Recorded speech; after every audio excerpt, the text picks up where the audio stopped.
What Yeti did was they decided to invent a new category basically via pricing because their product is different. Their product is better than probably that Coleman cooler that you're going to buy for $30, but it's not 10 times better, right? It's a little bit better and it has higher quality materials, a little better engineering. But what they said was that we're going to invent the luxury cooler. We're going to make a product that is so expensive that people aren't comparing it to the other thing on the shelf. Because if they made a cooler that was $50 instead of $30, Too people close. will look at that and say, well, okay, do I want to spend that or do I want to spend that? If you make the $300 cooler, they say, I'm not even thinking about the $30. That's my aspirational product that's out there that I want to go get. And they've been massively successful at doing that to the extent that they've kind of reached this rarefied place. The following is my conversation with Ben Guttman. Ben is a marketing entrepreneur, educator, and author who talks about messaging, communication, creativity, and business. He built and ran an award-winning marketing agency for 10 years before recently selling it, wrote a book about communicating with clarity titled Simply Put, Why Clear Messages Win and How to Design Them, and has taught marketing in the Zicklin School of Business at Baruch College for the past 10 years as an adjunct professor. In this episode, we discussed whether marketing is more art or science, why it's so hard for humans to think of simple solutions, and how to enhance your own creative capabilities. Enjoy the episode. Ben, thanks for coming on the podcast. Thanks for having me, Daniel. It's great to be here. Really appreciate you coming on, and I'm really excited to delve into a lot of really fun stuff today. So, as I mentioned earlier, you're a bit of a marketing executive, and former marketing executive, now a fractional CMO, and you're teaching the next generation about how to best market, future products that we'll have. And there's a lot of places I could start, but I think I have a really good one. And knowing you're a simple guy, which I'll get into a bit later, I think you'll really enjoy this question. So from all your experience, do you think marketing is more art or science? Interesting. Okay. I think marketing is business. And so what do you mean? So the question is, how do you define that? I think it's probably, that's a good question. I haven't heard this one yet. So I would say about 75% science and probably about 25% art, right? I always try to reserve the word art for things that are kind of more like fulfilling, if that makes sense, or kind of like, like pro-social in a way than some of the stuff that we do in marketing. But my background is in design, actually. So that's how I kind of come to this field. And I like to say that design is a business function and not an art function, because what happens if you talk to designers who maybe they went to design school, they went to art school, a lot of designers, if they have trouble in the business, it's because they think of it more as art than business. They look at it and they say, well, this is about my self-expression. This is about my, my emotions. This is about my aesthetic taste. But in reality, design is about arranging things in the world to solve a problem, to accomplish a goal. And I think that marketing relies a lot on design. So I think that that's important. But you have to have a little bit of that kind of creative spark to be really effective in this space. Got it. So would you say, in short, it's leading first with a problem, knowing that there's some kind of problem to solve or some kind of specific value to add, and then through that, being a little practical, building something, yet having that creative spark to iterate when necessary to create something really great? Yeah, I would say so. I think that I break down marketing. Actually, I do this like in the beginning of the book there, which is that I say marketing is kind of two pieces. There's like the vessel, and then there's the stuff you put in in it, right? So the vessel, what do I mean by that? That is, how do you run an ad, right? Like what you're targeting for this advertisement? What's, how do you buy media? How do you, kind of package the promotion that you're doing? All these different things that are kind of like the nuts and bolts pieces. You need that, right? Because if you don't have that vessel, it doesn't matter what you put in it, it's going to, all fall out, right? You have to have that piece. But then there's the content, which is kind of like what you say, right? And what are you trying to tell people? And that, I think that's what I really focus on in my work is well, what is your message, right? And how can it be more effective? How can it be something that is going to resonate with your audience? There's no like disrespect to the people who work on like the vessel side of things, but that's a little more technical. It's very easy to learn that. You can go and hop on YouTube and learn a bunch of things, take some online courses, learn a bunch of things. But the contents, the message, that's really hard. Um, and it does take a little bit of creative energy, and it does take some more deliberate work to be able to get something that's going to ultimately be effective. On that note, when you say it takes a little bit of creative energy, so a lot of people have these inherent differences or kind of inherent capabilities, we'll put it that way. So for someone that's a little more science based or a little more kind of practicality based, is there something that someone can do to really practice that creative muscle? Well, so just like you would exercise any other muscle, right? It's it takes the work to build it, right? It takes exercise, it takes, lifting the weight and doing the run and doing Mhm. whatever it is to build that muscle over and over again. I do believe that there are probably some kind of inherent differences between some people are more, creative in one regard or another regard. But I don't think that that is the be all end all. I think that's actually a relatively small piece of it. I Mhm. think that really it's the have you exercised the idea of creativity in your life, and that can be just being in a state of play in your own, kind of, personal life, social life. Do you play with Legos, or do you kind of sit there and just consume content, right? Like, there's differences that you can kind of see early on, right? Like, are you doing the arts and crafts project when you're a kid, or are you just kind of um, be a more passive more passive play in a sense. Mhm. So, and that's not necessarily going to be the determinant, but um, if you if you put yourself in a position where you're asked to be creative, or you're asking your brain to be creative on a regular basis, you're going to ultimately be more creative. And there's a guy named James Altucher. He's a podcast host and he's an Mhm. author. And he has an idea called like the daily practice, or I might be butchering the name. I think it's the daily practice, where the idea is take a list or take a topic and you have to write 10 things a day, like just a list of 10 things. And it could be like, animals that would be fun to have as a pet, right? Or it could be like names for the local ice cream shop, or just anything like that. It can be big, it can be small. But the idea is every single day you're forced to make a list of kind of 10 ideas. And so it's pushing you, out of your comfort zone.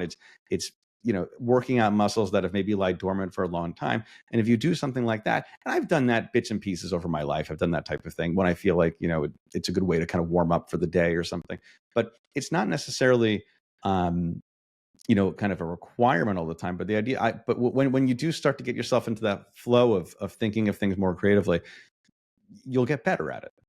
Mhm. So it's an exercise on a muscle, and instead of maybe thinking about or memorizing facts, like we do sometimes when back in the day we were studying for college, really practice creating new solutions or practice thinking in new ways, and that'll help us really flex that muscle. Hmm. Okay, interesting. Yeah. On a similar note, and a little more specific into your story and some of the work that you've done, back when you were kind of running that digital marketing agency, which you since then exited, you ended up working with a variety of clients, everywhere ranging from your local ice cream shop all the way up to the NFL and NBC Universal. How does the client work differ by industry? I would say the client work by industry is actually more similar than you would think. Mhm. It's the size of client that actually makes a big difference in terms of how that relationship goes. Um, because go back to creativity. Like if you got the good stuff, your good stuff kind of, it's over. I'll say it's overrated. The experience of working in industry X versus industry Y versus industry Z Mhm. is underrated. Being able to work with a certain scale of organization, I think people see, well, this guy's worked in pharmaceuticals forever, right? So I'm going to keep on working on pharmaceuticals, and that's maybe a bad example because that's a heavily regulated industry, and it helps to kind of know that.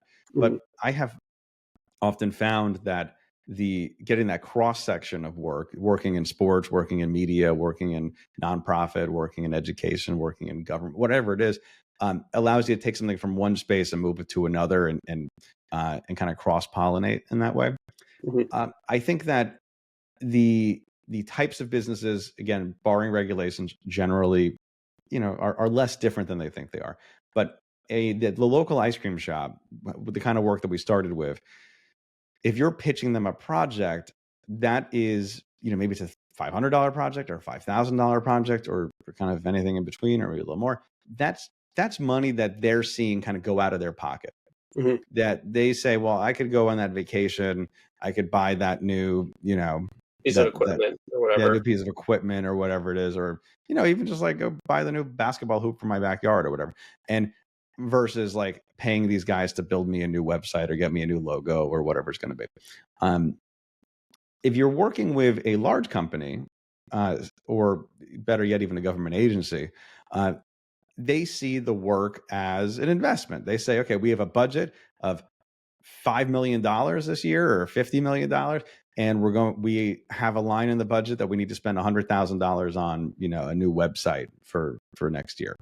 And so, that's a huge different scale in terms of the money for you. Obviously, the website you're building for 5,000 versus the website building for 100,000 Mm-hmm. is not, it's not 20 times harder to make the $100,000 website, but it is it's actually in some ways easier because the person with that line and item in their budget, they look at that and they say, okay, well, I understand that spending this amount of money will ultimately down the line result in us making more money because of that, right? And so they're more kind of personally removed from the Mm-hmm. project, and it ends up being a much just a much better experience, to be honest. So I always encourage people to kind of try to go up market when they can. Got it. It's a really cool note on there regarding how you approach, different clients and different situations you have with them. But speaking about one of the things that you just said regarding working with huge companies, when you think about these huge companies and these huge clients, what kind of issues do they typically struggle with? Because you think about these big companies and you think about how they just have these brands and they're just like market machines, but inside, I'm sure there's some kind of struggle. So from your experience, would love to know what the struggles are. Everybody has the same struggles. So the thing I realized over that kind of span of going from working with very small stuff to working with some really great companies and organizations is that it doesn't matter how big of a brand they are. It doesn't matter how big of an organization they're. It doesn't matter how polished they look from the outside. Every organization is a little bit messy. Everybody kind of gets their stuff done at the deadline. Everybody is still trying to like figure out what they're doing. Mhm. Um, even like NASA and the Marines and like the companies that look out there that still look like they really know their stuff. And there's certain those type of organizations have processes which help to kind of minimize some of the stuff that goes wrong. But big companies have people that don't know what they're doing in them. Small companies have people that don't know what they're doing in them. And so I find that really empowering because it helps you kind of get rid of any sort of imposter syndrome where you're saying, well, it does, you know, it's not that just because they have a fancy brand that you recognize, everybody in the street will recognize that they Mhm. know what they're doing. And so what that means is that you can fit in and you can add value in that situation, even if you're maybe a little scared at first. So, on a personal note, who's your favorite kind of client to work with? That was my favorite type of. I love all my clients. They're That's the all right. great. That's the right answer. Yeah, they're all great. I would say um, we were very fortunate in our agency to have a few clients who were with us for a very long time. And that's pretty rare in the marketing spaces. We had a 10-year run for our company. We had clients that were 7 or 8 years with us by the time we sold it, which was very, very cool. Um, I would say that uh, the people I worked, there were very kind people that we worked with, and that stays with me kind of after the sale. There were people who would go out of their way to kind of refer work to us, and that was always nice. There was somebody who was a long term client of ours, and at one point, kind of the work slipped because we put somebody on it that wasn't really ultimately a good fit, and that was a really difficult decision to have to part with that person. But because there was this like bump in the road, yeah, there was a moment where they were looking and saying, "Hey, do we want to go maybe move somewhere else?" And instead of just immediately doing that, they had a conversation with us, and we rectified the situation. And being able to have that type of communication was really important. When COVID hit, we had a client say, "Hey, I know cash flow is tight for a lot of businesses right now. We have the money. If you want to pre-bill us for the next like 6 months, go ahead and do that, and we'll get the invoice paid." Right? Those type of things happened, and uh, I'm always very grateful for those type of relationships more than I am saying like this client was the best one, this client's the best one because the work product was great. It was the relationships that were the most impactful.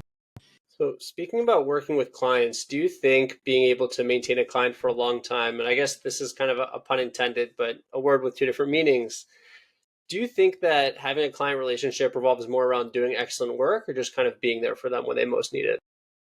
So there is a writer, Neil Gaiman, who he gave a commencement address probably about a decade ago that I watched at the right time, and it always stuck with me. He Mhm. said, in creative work, there's basically three things you can be.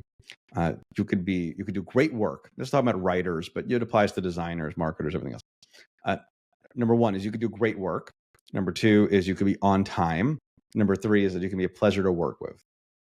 And the secret is you only ever have to be two of them. Mhm. So if you do great work and you're on time, people will put up with you kind of being a jerk, right? If you do great work and you're really like a pleasant person to be around, well, people will excuse the occasional late piece of work. And then ultimately, if you are a really great person, pleasure to be around, and you deliver everything on time or early, people will put up with work that might not be that great. Right? Mhm. So obviously, you want to be all three. If you could be all three, you're going to be golden. Mhm. I have found that it's almost impossible to always do the first two. It's you can hire great people and you can have great systems, but every now and then sometimes the work doesn't hit right, and for Mhm. some whatever reason you make a mistake somewhere and it doesn't work. And then the second one is once in a while you end up being a little bit late on something comes up, or you kind of missed an email. It just happens. Life. But if you can control the last one, which is to be a pleasant person, to be enjoyable to work with, that gives you can always control that. You can always be a joy to work with. That's your own decision every day you wake up and interact with folks. Um, and so if you could do that right, at least you have that one in the tank, right? And then you gives you leeway if you kind of make an error here or there in the first two. You know what's really interesting about that? Going back to my first question, actually, when I was like, is marketing more art or science? If you really think about the three that you broke down, well, I guess to some extent, because I guess being late, stuff happens in life. You can't control that. But being a good person, I'd argue, is kind of more art. And then being on time and doing great work is more the science aspect. So it's nice to, practice that one piece of art and then choose the science when you can. So just cool connection I found there. But that was a really great point. I definitely think something that's super evident. On a slightly different note, you mentioned working with your clients during COVID. How did the work or how did marketing really change when COVID hit? Is there any kind of strategic pivots you had to make sure that clients were stable to get their products in front of people when everything seemingly shut down? So we had one or two projects that dropped immediately when COVID hit. And it actually turns out that the bigger one was almost unrelated to COVID. It was they had some internal kind of financial mismanagement. I think Shenanigans. they had an issue with like their CFO or something like that, and they they canceled kind of everything. I think COVID helped unveil that issue for them, but whatever it was on our end, still we're out whatever that retainer was, and it really kind of blew. Mhm. Um, and then we had a couple other things here or there. I would say new business immediately dried up. This is 4 years ago this month, which is crazy. New Yes. business completely dried up. Nobody signed a contract for a week, a month, 6 weeks.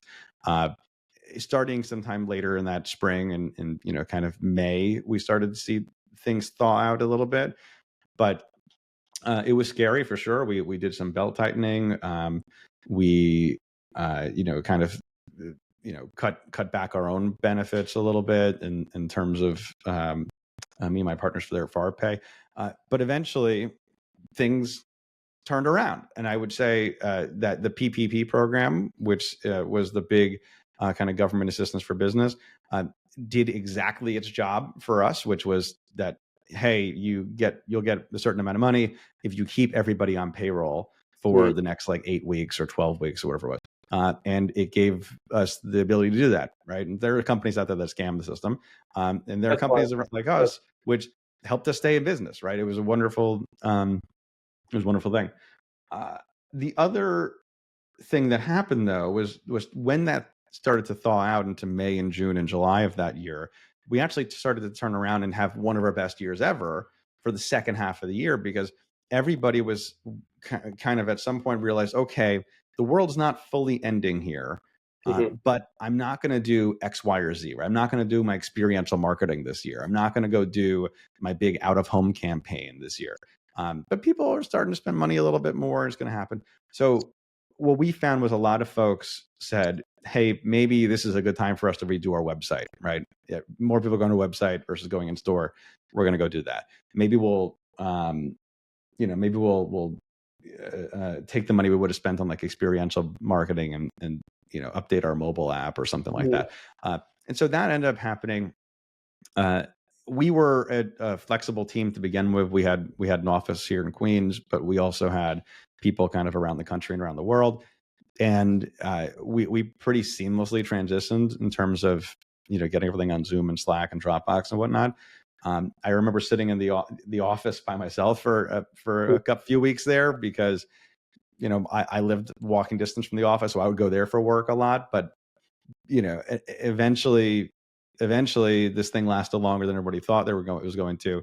And during the pandemic, we ended up getting rid of the office, and we ended up eventually selling the business at the kind of tail end of things really ending. But what that, the only other effect of that though is it was kind of like a whimper, not a bang when things ended. You couldn't really have a big party because of that.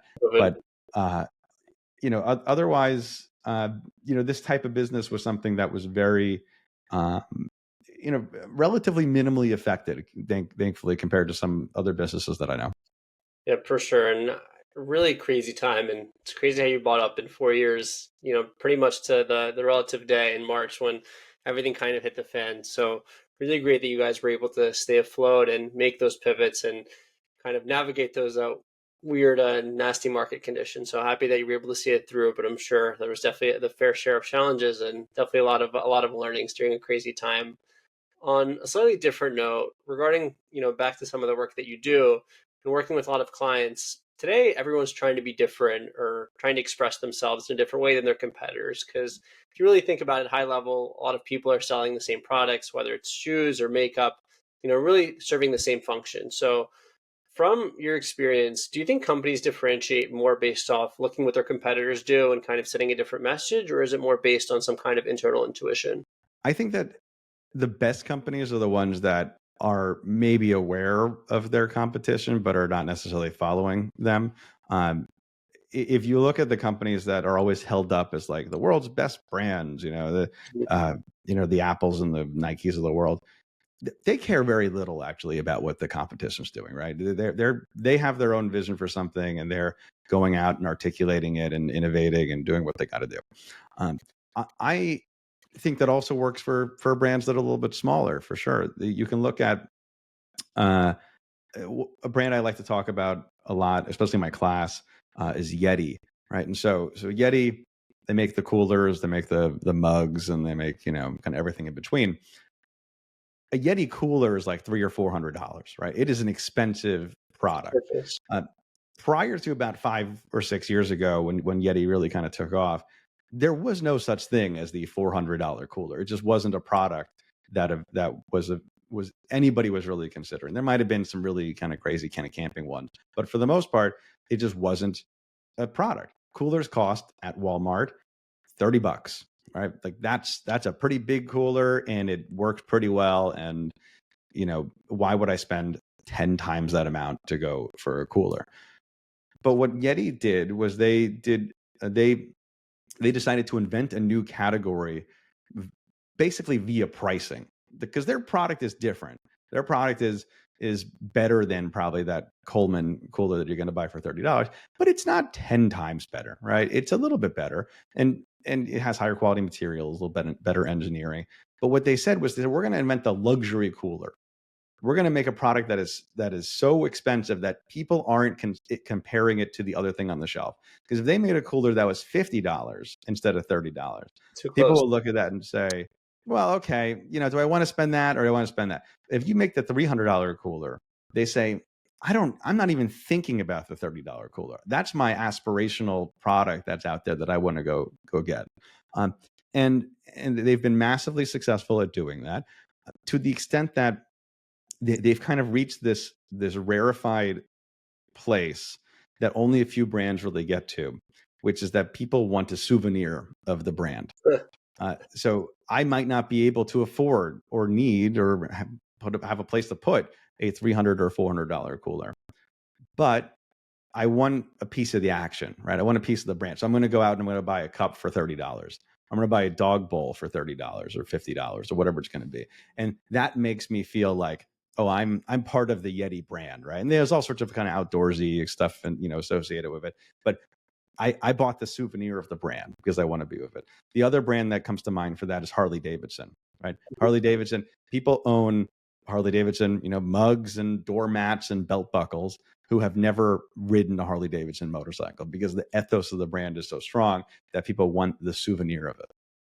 So, on that note, because they kind of differentiated through pricing, not necessarily through product, and I'm sure there's some kind of minute differences. I'm no expert on coolers here, no expert on Yeti, so throwing that out as a disclaimer. But could that also backfire on a brand trying to enter, as in, oh, they're just trying to be too expensive, or is there a risk that consumers could just see through that strategy? Yes. Yes. I mean, it works because they had a product that was higher quality and did in many ways kind of live up to the expectation of it. Again, was it 10 times higher quality? No, right? It just like you can look at tests of the product and it didn't keep ice 10 times longer than the $30 one did. There are moments where price can backfire on a brand. One thing that comes to mind, and this really maybe didn't affect the brand as much, but Apple, when they introduced the Apple Watch about 5 or 6 years ago, they were really positioning it as a fashion accessory. And so they go out and they say, well, we're going to do like Hermes, and Gucci or whatever it is for the bands. And we're going to have a gold plated one. And there's going to be a $17,000 Apple Watch that you can get. But turns out people didn't really want to do that. People didn't really want to use this watch as a fashion accessory because you could spend $17,000 on that watch. And today, just 5 or 6 years later, it is an outdated piece of technology that it's not. I don't even know if that first version is supported by Apple anymore in terms of updates. And so people didn't want to buy it for that reason. Ultimately, why people bought Apple Watches, it's been because of the fitness component, and they've been very successful in that, and they've heavily pivoted in that direction. They still make expensive products. They have the high end versions of it, but that's an example of saying, well, we tried to go high end on it, and it didn't end up working, so they pulled back a little bit. So it could backfire, but what's interesting about that is they kind of pursued it as more the fashion route and also the high end route. And they saw the high end route wasn't really going anywhere, so they doubled down more the fashion route. It seems to have worked for them. Yeah, the athletic route, yeah.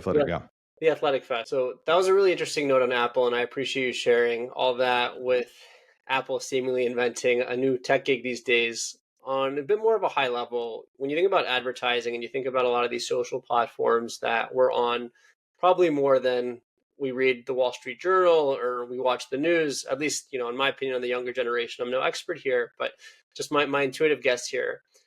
My question is, how do you think advertising is going to differs really across social platforms, being it, for example, LinkedIn, Instagram, or Facebook, for example? So your guess is correct, which is that people aren't reading the Wall Street Journal or the New York Times or any other kind of paper newspaper at the rate which they did 5 years ago or 10 or 50 years ago. And to such an extent that if you look at the entire advertising market, and I might butcher this, the stat here a tiny bit, but if you look at the entire advertising market, about 49% of it, almost half, is just three companies. It's Meta, it's Google, and it's Amazon. Mm-hmm. It's just three companies. And Amazon's kind of its own beast because it's really on-platform stuff for the most part. But so you basically have two companies right now that control pretty much all of digital advertising when it comes to kind of the real dollars, right? In terms of you being able to go out and advertise for your own, you want to go raise money for your nonprofit, right? Okay, how am I going to go do that? Well, I could do this partnership, I could do this influencer, I could do whatever. But if I want to just kind of straight pour money into advertising to get somebody to come donate or to go buy my widget or whatever it is, there's basically two companies that can do that. And they each control several other gigantic properties under them, right? So Google has YouTube and has Google, this search itself. Somebody like Meta has obviously Facebook, but Instagram, WhatsApp, and now Threads as part of it, and their whole kind of metaverse stuff might be a piece. So there's definitely kind of diversity, like in terms of where people's eyeballs are going a little bit, but the companies that control them are basically kind of Mhm. one and two. Everybody else, Pinterest, Twitter, whatever. I mean, it's a relatively a rounding error. You can have a very successful marketing campaign that just uses Meta or just uses Google or just the two of them. You can't really scale a marketing campaign, an ad campaign, that's just going to be running on like Pinterest and Reddit. Do you think that when you're doing these marketing campaigns, you can have just a similar ad across platforms, or do you think, say, for example, across I'll divide Facebook and Instagram here, even though Meta owns both, since there's slightly a different user experience on both, or to add in also LinkedIn, for example. Do you think that you have to have some kind of different ad or advertising, or do you think that there can kind of be a similar ad across these platforms and just be as effective? I think every one of these platforms is going to be a little bit different in terms of both the structure of the ad that you can run on them, as well as kind of what works better on those platforms. That being said, you really should have kind of one cohesive brand that you're speaking from every single time you're running one of these ads. I talk about brand a lot at the beginning of any at the beginning of my class, at the beginning of the book, at the beginning of any sort of marketing project, because if you get that right, if you understand your positioning statement, your positioning as defined in the positioning statement, your brand essence, if you understand these things, it makes everything else easier as you go forward. But if you don't understand who you are as a brand and who it is that you're trying to reach, who it is, what it is you're trying to tell them, if you don't understand that at the get-go, well, every time you run an ad, you're going to be kind of reinventing it, right? Every time you write copy for your website or make your pitch or send an email, you're kind of trying to doing it from scratch. But if you sit back for a second and say, okay, let me answer three very simple questions. Number one, which is who is my stuff for? Number two, what problem do they have that I'm able to that my product solves? And number three is why am I better than everybody else is solving that problem? If you can answer those three questions, that's positioning right there. You just positioned your brand, and from there you'll be able to do everything else much more effectively and much easier. So to add on to that, when someone, say, for example, posting something on Instagram and for their company, for their brand, trying to obviously generate leads or revenue or whatever goal they may have it, what a good mental checklist, I guess, in addition to the one you just mentioned is, does this fit my brand? And two, does this fit this platform? And when you check off those two, that's when you can have a pretty good idea that that ad may be effective. Yeah, that's a pretty good way to look at it, right? Certain things work better in certain places. That's the vessel, right? That stuff changes all the time. So I can't tell you now what's going to work in a year on Facebook or Instagram or whatever. Um, I'll tell you, one little like cheat code on that, which is whatever the platform is pushing, it's nice to ride that wave for a while. So if Instagram is saying, "Hey, we want everybody to be on Reels," if you put ads on Reels, they're going to show more often and people are going to end up, clicking them more often. So if you push back against it and say, actually, I'm just doing feed post or whatever, it's not going to necessarily kind of go as far as kind of following what the platform wants you to do. Got it. I appreciate the praise from the marketing professor there, and that's also a bit of science. Going back to this whole science and art theme of, you can have those two aspects of quote unquote art, but also if you notice some kind of trend that a social media platform has going on right now, you can ride that wave. So I thought that was really great advice there. To switch gears a little bit about here, and you've mentioned a little about this earlier, but you're the author of a book called Simply Put, and which has rave reviews and seems like it's a really good read. But the description of the book, which I thought was really interesting, or kind of one of the things the book said, quoting, "The most effective communicators in the world all structure their messages the same way, by designing for simplicity. But the problem is simple is hard work. Our brains are programmed to complicate. Our world incentivizes more and more and more. It takes deliberate, intentional effort to communicate in a way that seems effortless." So, beautiful words. I'll shamelessly plug that. But I wanted to ask two questions. The first of which, why do you think simple is so hard these days? Well, I think that we are kind of biologically structured in many ways to not be simple, right? So we go out and we are in a world where not only are we incentivized by the structures around us, if that's kind of, we want more bullets on our resume, people want to see their stuff in the presentation, we want to have, something we can talk about in the media where they're, the boss wants their ideas kind of thrown in there. There's a lot of structures around us that push towards more complicated and just the idea of more. But internally in our brains, we have this bias towards complexity. We have a bias towards addition. When we're faced with a question about how do we improve something, most of us immediately go to, well, we can improve something by adding this, right? We can improve something by adding another word, page, paragraph, adding another hole to our mini golf course, adding another item to our vacation itinerary, adding another Lego to this structure. All of those things are our natural bias towards it. And so that's what we're fighting against, the internal and the external. Receivers, if that's our customers, if that's our students, if that's our, the politicians, if that's our, spouse, whatever it is, the receivers of our communication want something that's kind of the inverse of that, though. We want something simple. We are biased towards this idea of fluency. We know the word fluency from kind of our day-to-day life, right? You can be fluent in English or Spanish or Mandarin, or you're fluent in cheese or chess or whatever it is. Where you're fluent, things are easy, things are flowing. And if you ask a cognitive scientist about the word fluency, well, that describes how easy is it for you to take something from out in the world, stick it in your head, and make sense of it. And the easier you can do that, the more effective you are, the smoother it is for you to take a message, digest it, and take action on it. Well, the more you're likely to buy something, to like something, and to trust something, all the things we want to do. So that's where we want to go, right? When we're complicated, people don't buy, they don't like, and they don't trust. And so there's that gulf there. And that's what the book is looking to solve, is how do we kind of bridge the gap where we have complicated, we have a bias towards complication in our roles as senders, and we have a bias towards simplicity in our roles as receivers. How do we bring the sender side closer? So speaking of that sender side and our bias more towards complexity, what can we do to reprogram our brains to think in simple terms? So the kind of second half of the book here is structured around how to do that. It's about design. So this brings it all full circle, right? We talked about design at the top of the conversation here, which is about arranging things in the world to achieve a goal. And design is not just how things look on a screen or how your logo looks. It can also be about how your message is structured and how you're communicating it. And I've identified 5 design principles that help us get there. And so the first one is beneficial.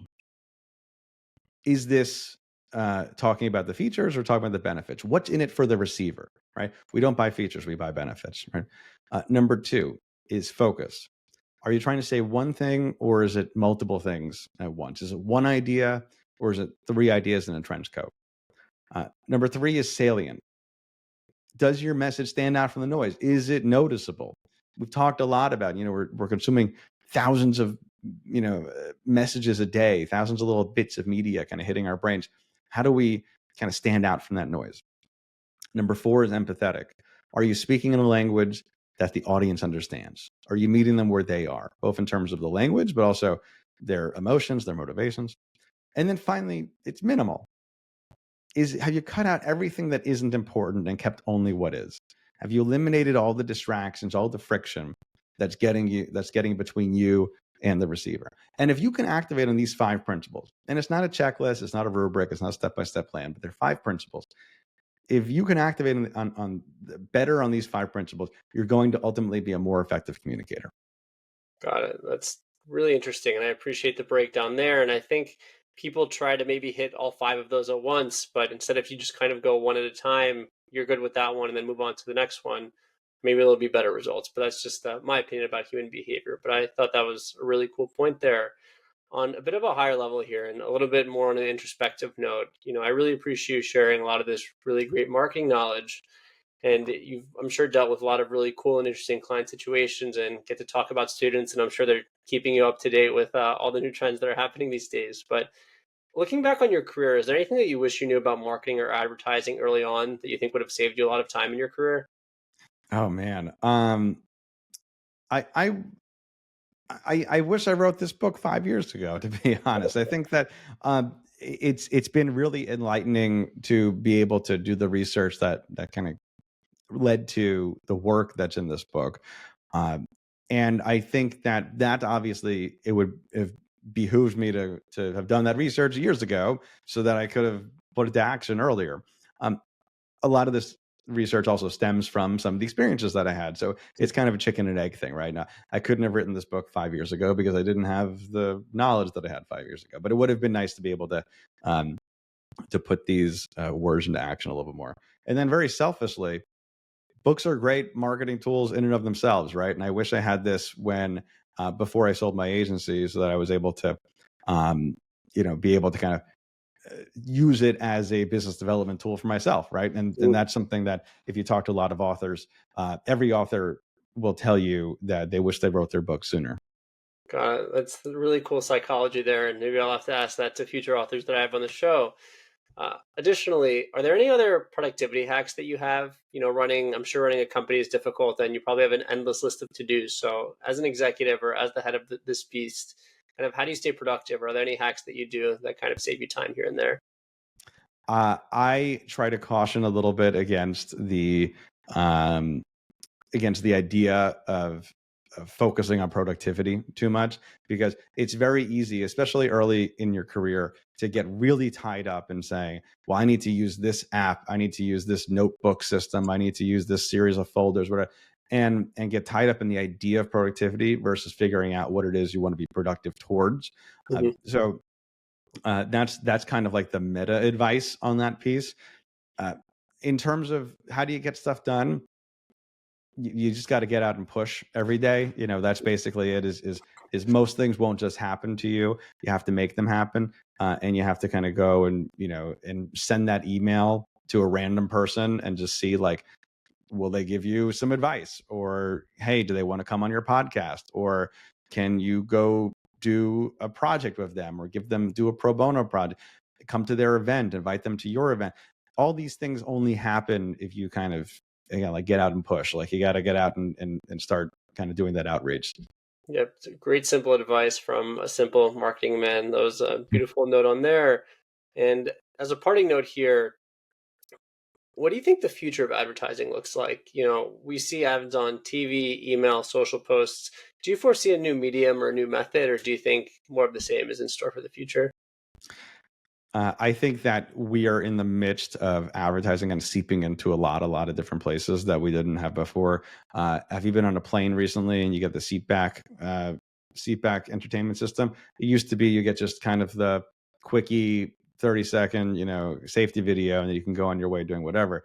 Last I was on a plane like 3 weeks ago, and it was like a 5-minute commercial break we had to watch right before everybody had to watch it before they get on there.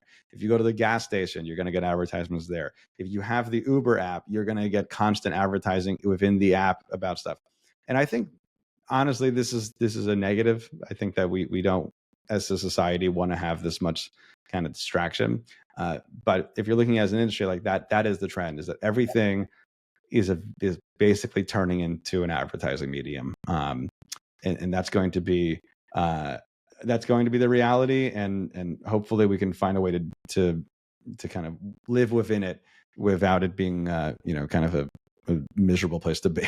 Got it. To do it without it driving us insane is how I would put it. But Ben, that was an awesome answer, and really appreciate again all the marketing advice and a lot of this advice around more how to think simply and how to do more without overcomplicating ourselves. And again, really appreciate you sharing all the knowledge, and it's been a blast. And thanks for coming on the podcast.